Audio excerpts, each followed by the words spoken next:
KLM serve about twice as many UK airports as the nation's flag carrier BA, keeping those who live outside of London better connected to Europe and the wider world through connections in Amsterdam than British Airways are able to do through Heathrow.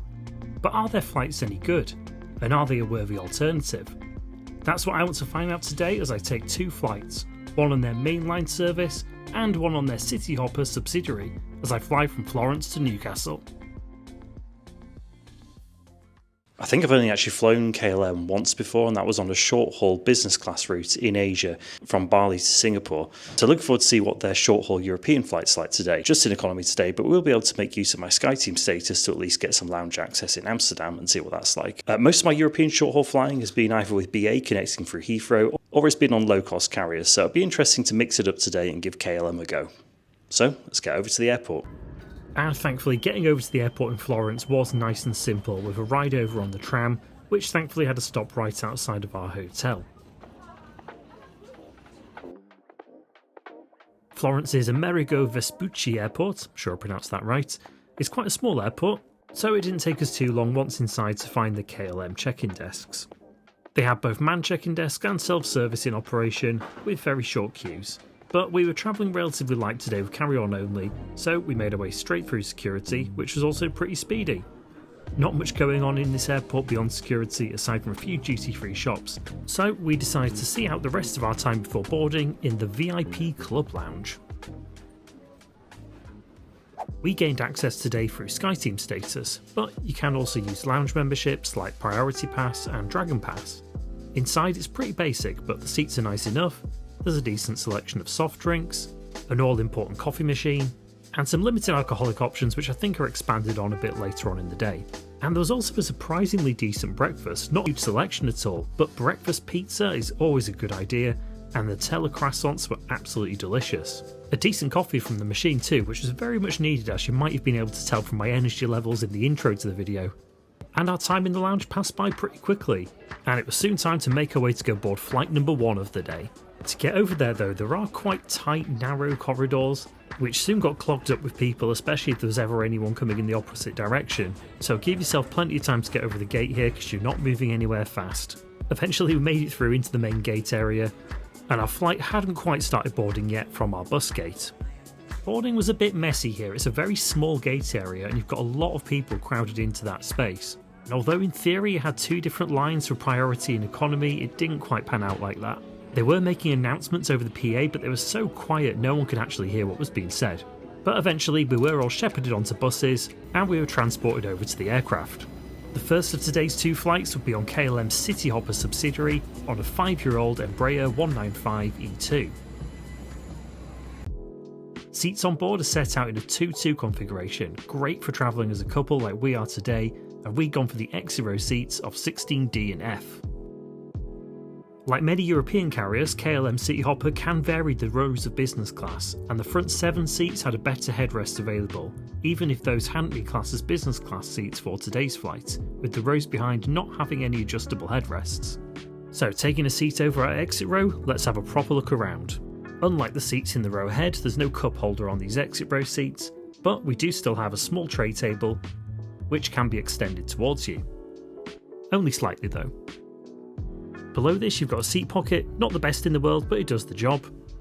And between the seats we had a USB charging port. Absolutely plenty of legroom here, and an all-round comfortable seat even without the adjustable headrests. Above the seat we had individual reading lights and all-important air vents.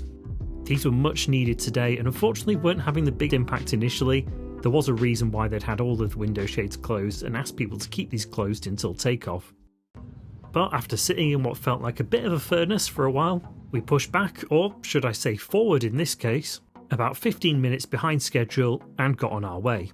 And as we made our way over to the runway, the crew did their safety demonstration ahead of a nice scenic takeoff out of Florence.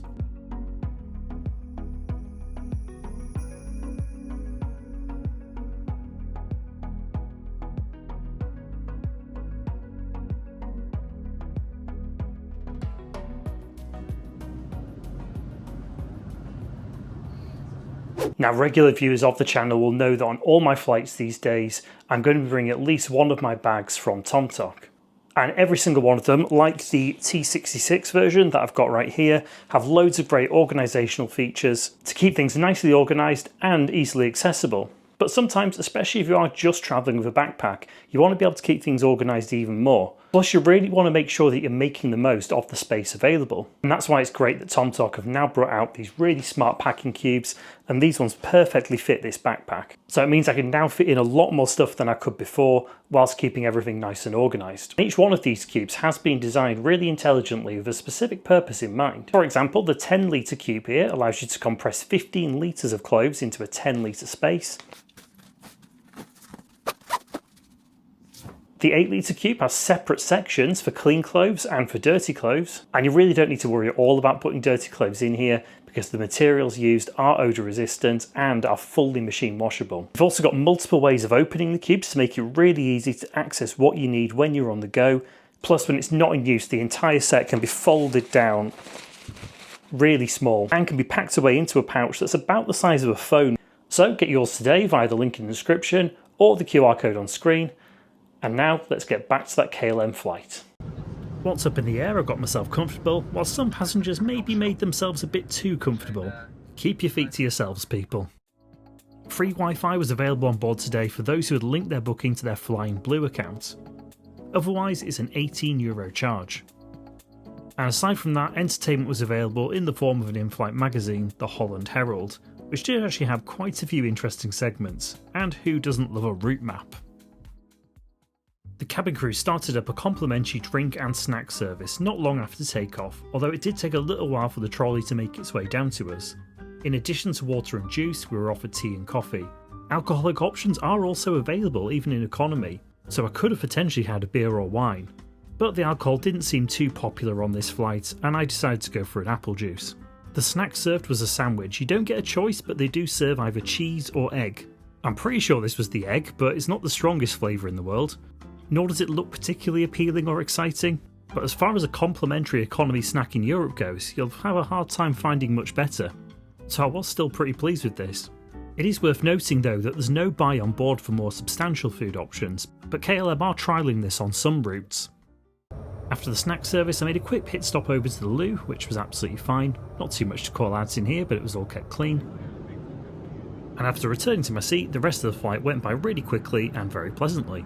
As we got closer to landing, there was a second drink service for tea or coffee, which I declined, but I thought it was great to see a second drink service on a 2-hour flight in economy.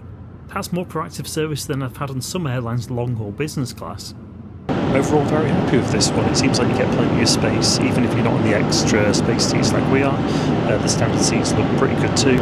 Crew have been really friendly, and I think that the snack and drink service that we've got complimentary is very good too. Now, all that's left to do is just land into Amsterdam. We'll go check out the Crown Lounge there from KLM, and then we'll try out their mainline service on the 737, I think it is.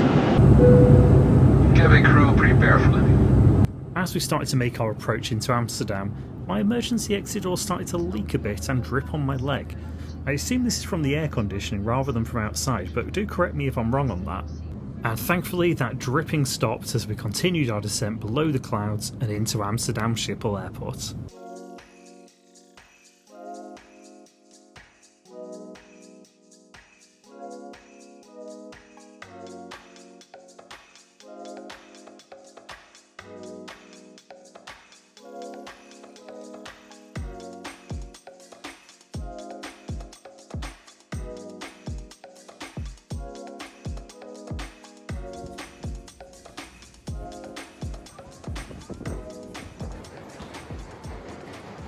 Always a bit of a shame to have a bus gate, but thankfully not a long ride until we were over at the terminal. As we make our way through our connection today, a quick word to say thank you to my Patreon supporters. If you'd like to join them in getting access to my WhatsApp group, plus early access to videos, check out the link in the description or the QR code on screen. And how was the connection in Amsterdam? Well, it was an absolute breeze. Honestly took less than 5 minutes to clear immigration, and then we're straight through to our gate area, right next to where we'd be due to depart. But with a couple of hours to kill, we decided to head over to the KLM Crown Lounge, which could be found by following signs for Lounge 52, and is located between the E and F gates. But if you don't have lounge access, it seemed like there were plenty of places to sit and charge devices, including some seats with great window views. The entrance to the lounge is lined with KLM's classic Delft blue houses. These houses are handed out on KLM's long-haul business class routes. I'll definitely have to add to my collection at some point, because we did actually get one of these on our short-haul flight in Asia. I'll be back in this lounge in a few weeks on a business class flight that I'll be featuring on the channel, so I'll not show too much for now, plus it was pretty busy in the lounge which made it a bit difficult for filming. But we went straight over to one of the dining areas for our lunch. A small selection of food, but everything I ate was really delicious, and I went back a few more times for seconds and thirds, made all the more necessary by the tiny plates that they give you. For drinks there's a manned bar, a coffee station, and you can help yourself to soft drinks. After our lunch we found a spot in one of the many seating areas to relax as well as do a bit of work before our flight was boarding. But if that's not for you, there's a lot more going on in here. Delft blue houses, workstations, entertainment areas, plus showers and sleeping areas. But the nicest parts of this lounge are upstairs, where you'll find the blue bar and restaurant. Here the vast majority of menu items are an upcharge, and the prices don't strike me as being particularly subsidised for a paid extra, and wouldn't be too far off what you might pay in a bar or a restaurant elsewhere in the terminal, which is a bit of a shame really, and definitely not something you'd expect to see from an airline's flagship business class lounge.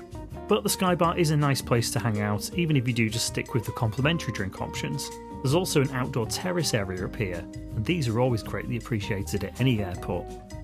But overall, a nice lounge, and I'll be happy to come back here in a few weeks to try it out properly. We didn't have a huge amount of time to kill in here, and it passed relatively quickly, and when our gate was called, we made our way back over there. We timed things pretty well too, as pretty much as soon as we arrived, boarding started.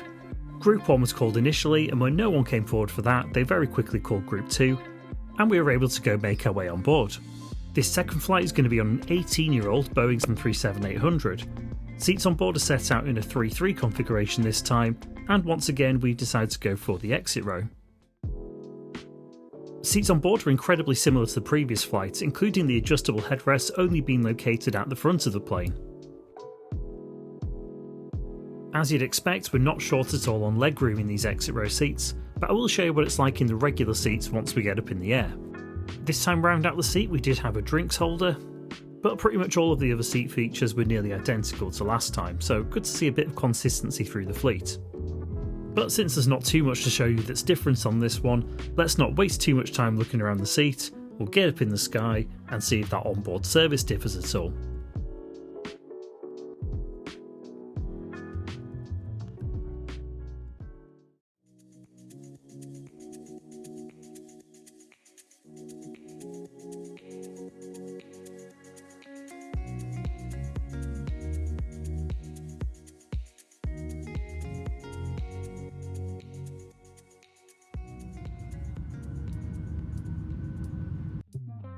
Quite a few empty seats on this one, including the seat next to me, so once we got up in the air we were able to spread out a bit, as did a lot of the other passengers on board. The snack service started pretty quickly, with packs of mini cheddars being handed out. Drinks followed a little later, lots of loud, already drunk Geordie passengers near us were going for the Heineken, but I just stuck with Coke for this one. And the crew once again were very friendly, and tray tables were quickly cleared once the snack service was complete. They also did a good job of handling a situation of passengers who brought their own alcohol on board. I briefly sat in a regular seat near the rear of the cabin whilst waiting in quite a long queue for the bathroom, and I thought the legroom here was pretty good. Plenty of room for a short hop like this at least, and I'm 6 foot tall for context. Once in the bathroom, this was about what you'd expect, no major call-outs and no major issues here. Just your bog standard airplane loo. Overall, really great couple of flights on KLM Cityhopper there, really great friendly crew, a good seats, a really good complimentary food and drink service, and I'd very happily fly short haul with them again. So KLM really do provide a great opportunity, particularly for those in the UK who live near those regional airports without many international routes or direct links to Heathrow. They also seem like a great alternative for people like myself who live near airports that do have connecting flights to Heathrow to try an airline with a bit of a better onboard offering to what BA can offer in economy, at least in terms of what is complimentary. So there's certainly an airline I'll consider more going forward, especially now I'm not as tied to BA's loyalty programme as I once was. And very soon I will be flying with KLM again in short haul, but this time trying out their business class to see if that's worth the money, so make sure you subscribe for that one. Plus, next week I'll be on their sister airline Air France and Hop. Thanks for watching, and hopefully I'll see you in that next one.